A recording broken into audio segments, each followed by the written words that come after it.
Welcome to Talking Maine with the Bowtie Boys. I'm Tom Saviello. I just woke Henry up. I see him getting up over there. But I forgot today to wear my bow tie. So this is the second time in 387 shows that I don't have a bow tie on. Probably Chandler Woodcock stole them, and he's off on safari somewhere. But I have a special friend here. Ruby, welcome to the show. Tell us who you are. Thank you. I'm Ruby Rubin, and I just became a resident of Maine, and I'm thrilled to be here. I work with a lot of animals, and I'm passionate about their welfare. And I appreciate that. You and I met at Grange, and you did a presentation of which part of it we'll show today and part of it in another show and maybe another animal in the future, but it fascinated me of the work that you've done. And I thought it would be cool for people to see some other Maine animals, little M animals out of this. But tell us, how did you get into this? How did you become interested in looking at these different animals and some of the travels you've taken looking at animals before we talk about baboons and cheetahs? I've always loved animals. I've always had a dog. I've always been an animal lover. And I started a course a couple years ago called Communication with All Life University. And it's learning how to get into a state of mind that you can actually communicate and be aware of animals and their needs and what might be going on with them. So this course took me, we did several trips. We started traveling and going to different parts of the world that there were very passionate people trying to help our animals not go extinct. Wow, so in the class they actually first taught you how to communicate, and then it actually then traveled around as part of that class. As part of the class, we had options to go to different places and travel. Yeah. Wow. So tell me how, like with Henry, how do I communicate with Henry? How would somebody like me that's a novice talk? I mean, I talk to him all the time. Yeah. The thing is, he actually talks back. But you communicate with him already. You know that. Yeah. And he knows it too. But when you're communicating, it's not with words that they communicate as much, right, Henry? Yeah, here he comes. He's here talking about him. It's getting into almost a meditative state, relaxing yourself enough that you can just feel its intuitiveness. You might be able to hear. Some people can hear communication. Some people can gutly feel it. Some people can just have a vision about it. What they're saying, what's the communication. So there are many different ways to communicate, but it's getting into a very quiet state of mind to do that. Wow. That's probably why I can't do it very well, because I don't get into a very quiet state of mind after a while. Well, a lot of us have very active minds, and we have to train that. In that class, I'm sure that we're going to talk about some of the animals, but what places did you go? First went to South Africa, into the Timbavardi region, where there's a wonderful woman who is working with the white lions. And they are not albino, they're truly white lions, and they're rare, and they are huge for people who like to trophy hunt. So this couple, this woman in particular, is working on keeping them alive. Wow, and we're going to do a show on them eventually too. Yeah. So I don't want to steal the thunder. So where else? Henry's come back. He's making his old man noises since he turned. Let's see, he's 5. No, he's 8. So since he turned 8, he started making the old man noises. So he's 56, and he's trying to let us know that I'm around. Well, my Ruthie, my German Shepherd, is at 8 doing the same thing. Yeah, and I'm at 68, and I'm doing the same thing. So, and then where else did you go? Then we went to Namibia and Borneo. Yes, and Botswana. Those are both in Africa as well, and then Borneo. Wow, you're a world traveler. Yeah, and I you love settled to in Mount Vernon? Settled in Mount Vernon. You should have picked Guyana. Then you could have at least said you were in a European country when you told your friends who were there. Yeah. So Namibia, did I say it right? Namibia. Namibia. Where is that, and what country was it? Namibia is the western part of southern Africa. Okay. So it's on that side of Africa. It's on the Atlantic. On the Atlantic side, yes. Yeah. I don't know what country it was. Maybe you do know. No, I don't know. I just, because Africa gets me so confused, because when I went through school, you had the Congo, you had a few other countries, and they're not there anymore. It's the same with the Soviet Union, trying to figure out what. Right. And when I in the antique business, sometimes when I try to buy an old globe, I try to look and seeing how the countries are divided. So if I know it's old, but the easy one is Germany. Yes. Because if it's divided, then I know that it's after the 50s. If it's not divided, there's a chance it was before the 40s. Yes, And then Africa, of course, has changed so dramatically with how it was set up and what country it is today. So now what's that country known for? Open spaces. Really? It's got gorgeous sand dunes, huge big sand dunes. You know, it's on the ocean. Wow. It's got beautiful woods and mountains and savannas and just open spaces. And do the people understand what they have there, or are they kind of trying to figure out where they're going to be? I mean, Africa is always that country that's trying to figure out what it wants to be when it grows up. You know, it's the areas that I traveled to, they know. There's 2 specific women that I spent time with there, and they have developed beautiful communities around helping the animals there, and literally involving the whole communities.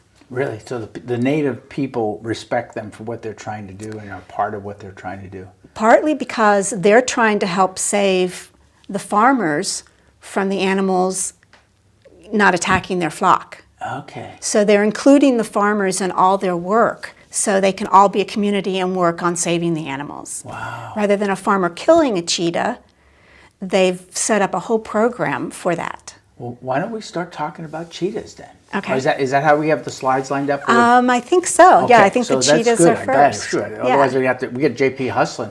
So tell us about the refuge for cheetahs, and then we can go through the pictures that you've got that we want to show to Okay. people. So there's the first one that's up there is this is your group or yourself, right? Myself. I developed that logo, and it really is about us walking the earth together, the animals and the humans, and the prints, the paw prints we make on this earth. And some of the humans are making bigger ones than animals. And pretty much probably the animals were there first. And we should try to learn how to respect nature and the animals as much as possible. So this is yours, and so now we've got a picture up. That is Namibia. Yep. So that's looking out into the mountains. That's so that would looking be out into the looking mountains, and it's just the savannah. From the ocean out to the back. No, I wasn't near the ocean Okay, at that okay. point. Oh, wow. No, that's not an ocean That's view. beautiful. Yeah. Beautiful. Yeah. All right, so this must be the lady that is the. This is the cheetah lady. Yes, and she is. She was in a zoo she's American, and she was working in a zoo in the Midwest, and there was one cheetah there, and she was fascinated with that cheetah, and she was trying to learn as much as she could about it, and she asked the zoo people, what can you tell me about it? They told her everything, and finally they said, we're sending you and this cheetah to Namibia to learn what you can about cheetahs. With the cheetah? With the cheetah. Wow. She never came back. No kidding. And she developed this incredible community with cheetahs. So the farmers were shooting the cheetahs because they felt they were attacking their flock. So she has developed a program with, there she is, the cheetah lady. Wow. Laurie Marker, Dr. Laurie Marker. So the next slide, I believe, okay, this is her on her property. And these are cheetahs that are trying to be rehabbed to go back into the wild. So what they do is they have to exercise them. Cheetahs are the fastest animals in the world. So in this picture shows when you say they were injured either in a hunting accident or in the wild? They were either injured or their mother was killed. Okay. So they were pups that they didn't know what to do with them, and they brought them here. So this is where they're training them to pick up the speed. Probably they got them as infants, as young ones, and they're training them to pick up their speed and to learn how to hunt in the wild. And they do it 2 different ways. It's quite fascinating. They do it where they'll put a little something on a rope, and the rope will go around a yard fast. And as soon as they catch it, they'll feed them. No kidding. So it gets their So instincts it gets going. the idea that I have to run I have to- fast. yes. And once I do that, there's a reward for me at the end. So wow. Exactly. Whoa. Exactly. The older ones, they'll get into a pickup truck and they will have big slabs of meat. And they will chase a pickup truck, and when they've had enough exercise for them to keep going, then they'll throw out the meat. Oh wow! So they actually will not tire the animal out, but really make them so that they are working as if they're going Yes. after that. Yes. So now he or she gets the idea that when they go back into the wild, they're going to have to run, they're going to have to chase, and the reward at the end is the Exactly. meat. Wow, that's Exactly. fascinating. Yeah. Yeah. Wow. Now this is part of the flock that they are trying to protect. One of the Goats, farmers. right. Yep. And I believe the next slide, you see this is an Anatolian shepherd. And what they do is they train these shepherds to live amongst the flock and to protect them. Wow. So they've also, another amazing thing they have is they have a black shepherd that they've trained to sniff out the scat. And so they know if they have a flock that got hit, they will test to see what scat's around. So they can say that wasn't a cheetah or that was a mountain lion or whatever it is. Wow. And the German Shepherd can do that. So is that all part of what the cheetah lady has been able to show them? That's exactly. So they've made an assumption if there's a dead livestock that it was the cheetah that did Right. it. And they would just shoot And the just cheetah. shoot the cheetah when in fact the cheetah may not have anything to do with it. Exactly. Does the cheetah on occasion have goat for dinner? Probably. Probably. Probably. But now they're working on, with the dogs keep the flocks. Oh, so that Safe. the golden dog that was there, that dog will actually chase the cheetahs away if he comes, he'll or protect- other predator that comes in. So again, is that something that the cheetah lady has brought into? Yes. Wow. So Yeah. she's really gone there working with these cheetahs. Are cheetahs endangered? They're not endangered, but they're getting, They get it, and their habitat's shrinking. I would their assume. habitat is shrinking, yes. And they're probably a prize trophy to a hunter if he goes over there. Probably, So, wow, that's fascinating. So she went over there and spent the time with the herders, figuring out that they blame the cheetah on everything. So she had to develop this phenomenal trust for these guys. Because you imagine coming in and saying, well, your livestock will be fine. Put this dog over here, and then we'll find out who did it if somebody comes in there. Exactly. Wow. Exactly. That's It's pretty fascinating. amazing. Now, there's a picture there. Is that you standing next to the cheetah? Yes, this is an area where they're walking in the wild. They're fairly tame because they have been raised by humans. But we could just get out there and walk with them. Now, will they let you pet them? No, They we- still are no. wary enough that they... And you don't really want your human imprint Right, on them that much. I mean, that was pretty amazing I could do that, and I was Wow. close to them, yeah. Wow. So- How big would cheetahs get? So like Henry's sort of about- like a Henry. About 70 pounds, 80 pounds, or a little bigger. About that, they're very, very thin. And they are the fastest animals Didn't on they the go land. like up to 70 miles an hour or something Or like more, that? maybe. More, wow. Yeah, And they're there's fast. a picture of you Yes. with the cheetah? Yep. Wow. Yep. They're really not interested in us. They aren't, They're no. And even in the wild, when we were in, open jeeps, it was sort of funny. I had, sort of when you go to a different country, I sort of observe what the natives are doing because you want to fit in with. And I had a windbreaker. We went out early on a drive that was orange, and I'm looking around and no one else had color, and I'm like, is this okay to wear to the guide? And he said, well, why don't you see today? And I went, what do you mean? He goes, well, you'll see. It attracts, certain colors attract. Cheetahs. And so in the wild, the cheetahs were like looking up at the jeep, what's going on, and kept coming. I mean, we had more animals. We had hyenas. No kidding. And yeah, they all kept like, what's going on up there? Because of the color of I didn't wear it a second time.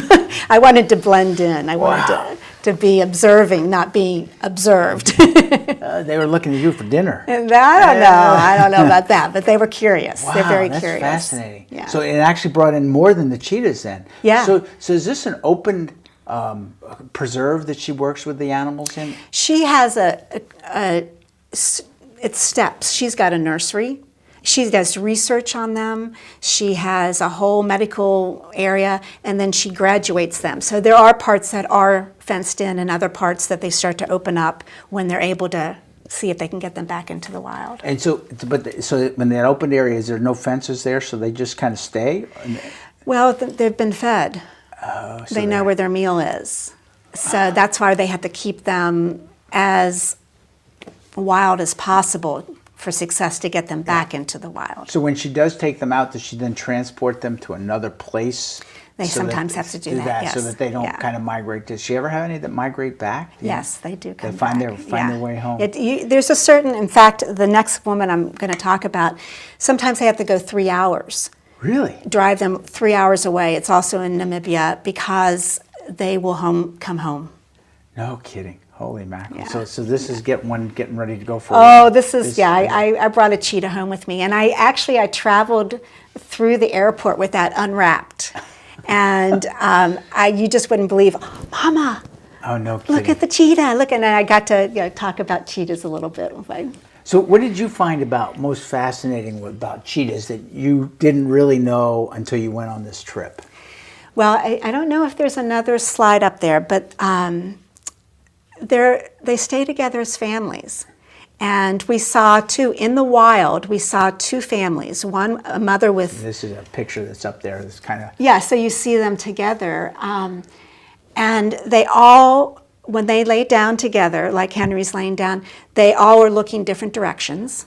Oh, wow. And they all are very alert. And then when they go to hunt, I saw a mother with 3 girls, and she was teaching them how to hunt. And we saw 2 kills.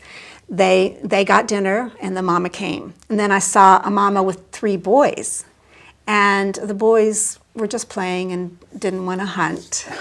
And so the mama had to go bring dinner back. And then she's sitting there, and the boys are still out there playing somewhere. And she's like, I can't announce I have dinner, or the rest of the community will come and have our dinner.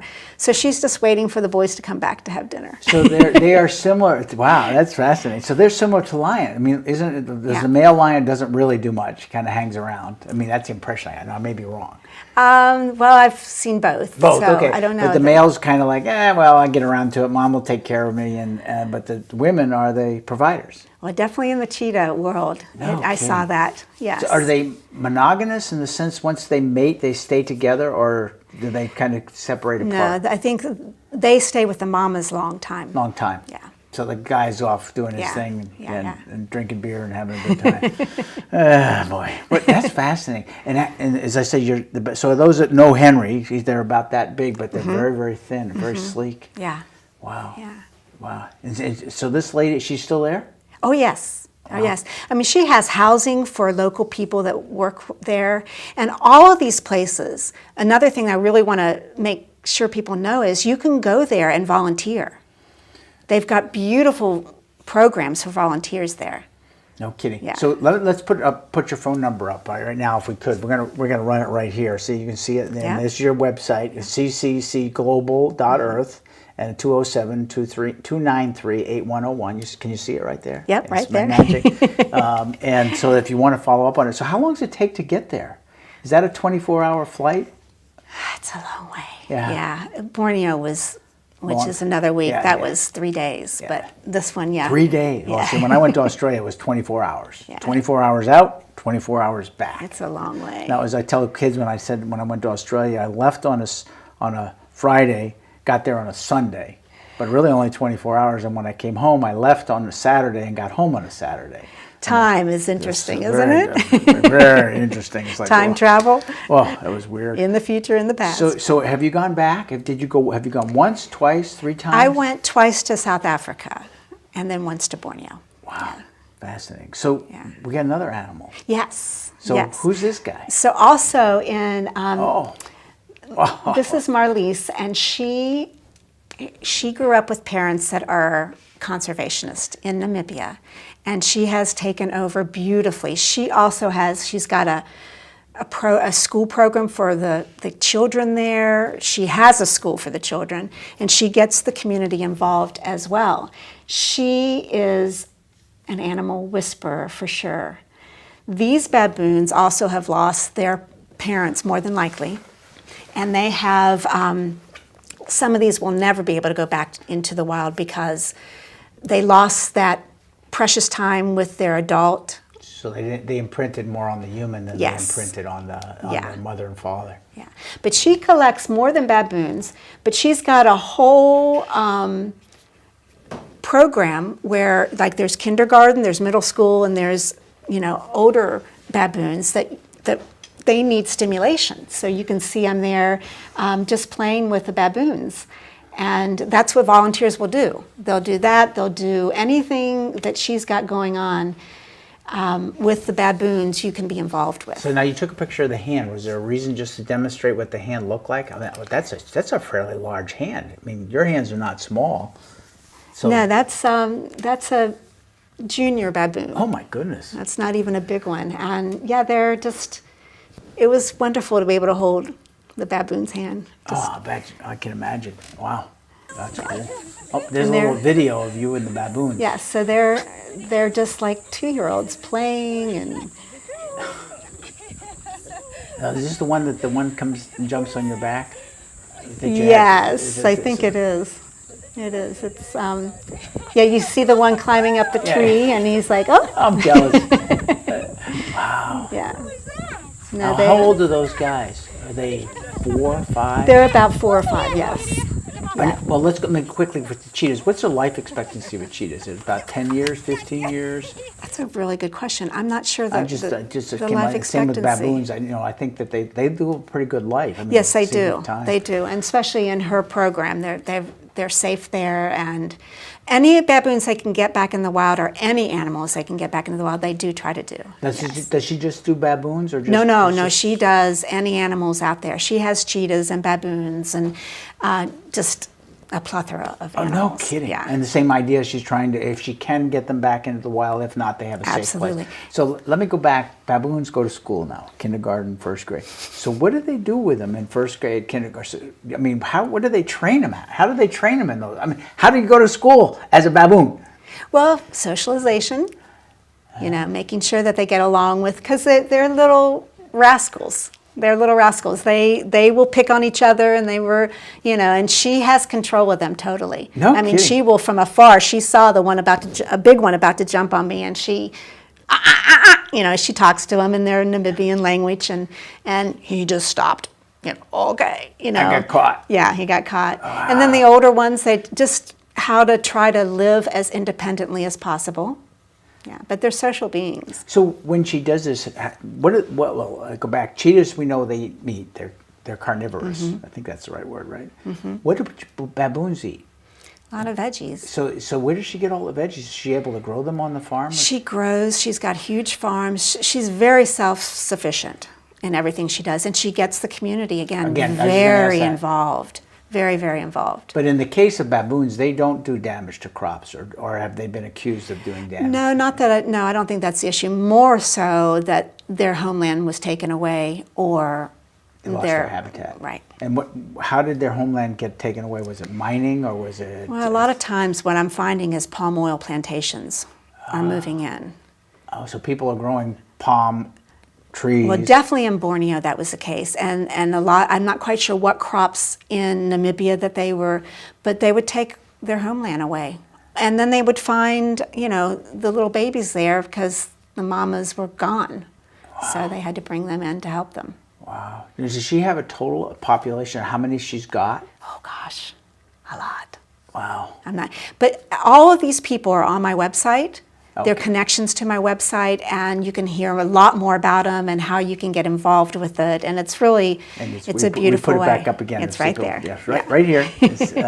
And I went to the website this morning after I got your email, and it is pretty fascinating. It talks a little bit how you got involved in this and some of the other different things that you do as an individual, as a Mainer. I mean, this is so fascinating to me because it is sad. We're taking habitats away.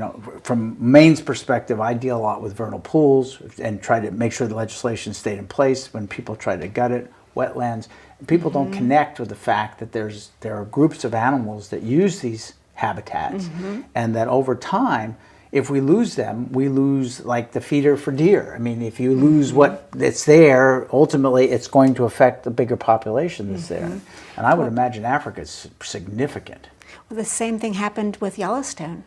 When they took the wolves out, you know, the rivers changed paths, everything changed. They did not flourish. They brought them back in, and all of a sudden, everything was flourishing. Yeah, I was in Yellowstone just about 2 months ago with my son. We were driving back from Reno, and we went through Yellowstone. And I just said, it's the animals. Where do you see the animals? And we came in at night, came in at dusk, so we didn't see much. But the next morning, the buffalo were right at the road, and the antelope that was out there. It was a fascinating thing. And then the funny part, and I quickly tell is all the traffic was blacked up. So I figured, well, there's something blocking the road. There was. 2 buffalo were walking down the middle of the road. They got halfway up the road, and they said, "Nah, we're finished." So they turn around and run down the other side of the road, run right by. And I'm trying to get my phone with the camera up because they run. But my son's fiance was right behind us, and they turned right at her car. And so she's there like this, and she's dropping it because she doesn't know what they're going to do. They're going to run into the car, and then they ran between the 2 cars. Oh. But there's another story, buffalo and so forth. Oh, yeah. And, you know, it's too bad because wolves get such a terrible reputation too, and that the farmers are convinced that they're the problem. That's why weren't there. And so it sounds like if somebody came in with the same idea of working with the community, they could show them that they aren't the problem. Exactly. That's what's been fascinating about these programs outside the United States, that they are including the whole community. Yeah. We're all interconnected. It really makes a difference. So and we're going to come back on and talk about some of the other animals. What else can we talk about the baboons? Anything that you want to leave with? Okay, I asked you the question about the cheetahs. What surprised you? What surprised you with the baboons? They're very curious. They're very loving. They're very human-like. Yes, I saw that. There's a picture of you up there petting one of the baboons. Yeah, they're and they're mischievous. These are all of them heading back home. So they walk them all to a water hole area, the junior high group. They're out on a field trip. And the volunteers come and play, and you can toss them in the water. You can, some of them just want to lay on your lap and be petted. And then they walk them home. No kidding. Yeah. So now do they keep them separate, those that they think they can get to the wild with them? Yeah. Here's the water hole so that you take. So they are separated out there so they don't have the human contact. Exactly. I assume the ones that we've seen you with the pictures, they're not going back out. No, they won't be able to go back out. But the ones that are hopefully able to go back into the wild, they try to keep their instincts sharp. Yeah. And those are the ones we talked about. They may take them as much as 3 hours away to let them go so that they don't find their way back home to mom. Because they know they were being fed there. That's easy life. Yeah. Give me my bananas and I'm a happy camper. Yeah. Wow. And how many acres does she have as her compound? Oh, gosh. They don't call it in acres, but it's huge. Huge. They have, it's huge. Wow. Yeah. Now, is her original, was she American or from the States? No. She's Namibian. And they've done something very interesting. They have timeshares. People will buy into timeshares into these beautiful condos on the savannah, right in her property area. So you can stay in someone's condo, timeshare condo. And work with the animals. Wow, it's fascinating. Yeah. So, Ruby, we're almost at the end of the show. I told you it would fly by. Yeah, Will you come back on and talk about your other trip to Borneo, and then eventually talk about the white lion? Sure. Thank you. This is great. Thank you very much. This is a great show. We woke Henry up. He's coming to say hi. Henry. Say goodnight for the show. Hey, thanks for tuning in to the Bowtie Boys, and we'll see you next time on our trip to Borneo. Yes. That was great. Perfect. Great.